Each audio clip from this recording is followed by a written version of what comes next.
Hey, good morning, Jeffrey Paul. In Nashville, Tennessee, you can see behind me, it's a beautiful morning with a sunrise. But I have a question for you.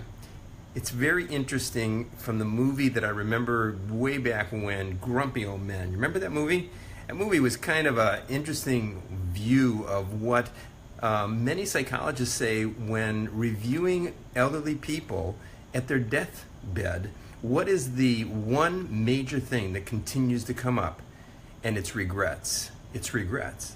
Well, you know, I did a study this morning, and wow, what some incredible scriptures I went through, especially Psalms 103, verses 1 through 5.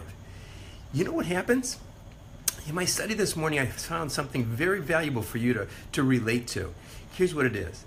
When a desire, or a dream, or a hope, or a wish that has been planted in your heart by God, has been created to manifest your destiny, and it doesn't get brought to fruition, when it doesn't come to fulfillment, when it isn't driven with passion towards a goal, you become grumpy old men and women. You could be 20 years old and be as grumpy as a 100-year-old. It's not about the age, the chronicle age. It's not about that. It's about a desire that is inside of you, that God planted there, that He wants to raise up and bring forth into fulfillment. Grumpy, angry. So now, think about this. When you're grumpy, have you ever been grumpy? I'm sure you have.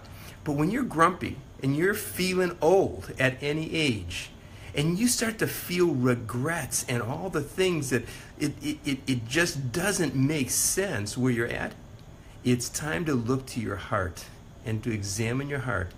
What dreams and desires and goals have you buried? Have you put to sleep? Have you put to rest, or in the closet, or in the drawer? Rise them up.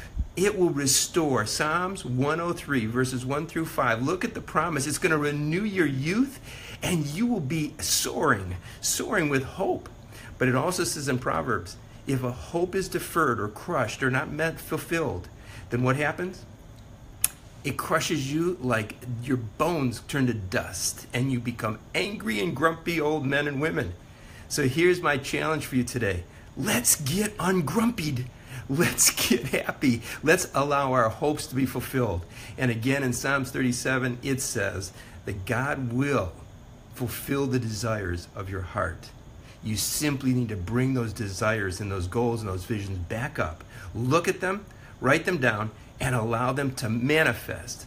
I'm here doing that very thing with Matt Hyatt's group in Nashville, Tennessee. It's a coaching program that I've been using for like 5 or 6 years. Matt Hyatt's been a mentor of mine, at least in virtual reality, for a while. It's been incredible, but it's all about taking time. A whole day yesterday, I took the whole day and just reviewed my goals. Got away from the crowd, got away from the beautiful wife I'm married to and the wonderful children and grandchildren, but just to get away, to review and to restore and to renew the hope of the goals that I set back in January and December. And now that's time for you too to do that very same thing. Let's get ungrumpy. Let's get out there and really begin to manifest our hopes, our dreams, and know that we can only do it by the power that lives within us, which is the one that created that vision and dream, which is God Himself. He is your cheerleader. I see Denise out there, our cheerleader out there. Listen, we've got to cheerlead ourselves and listen to the voice of God within you say, let's go. The hope will come to pass. So that's right, Brent. No more grumps here. And we're going to rise up, and we're going to be happy and joyful and inspiring the world instead of being a part of the grumpiness of the world. It's time. So I'll be sharing with you tomorrow. Have a beautiful day. It's because you're beautiful, and you're becoming more beautiful every day, that makes this world a better place. See you tomorrow.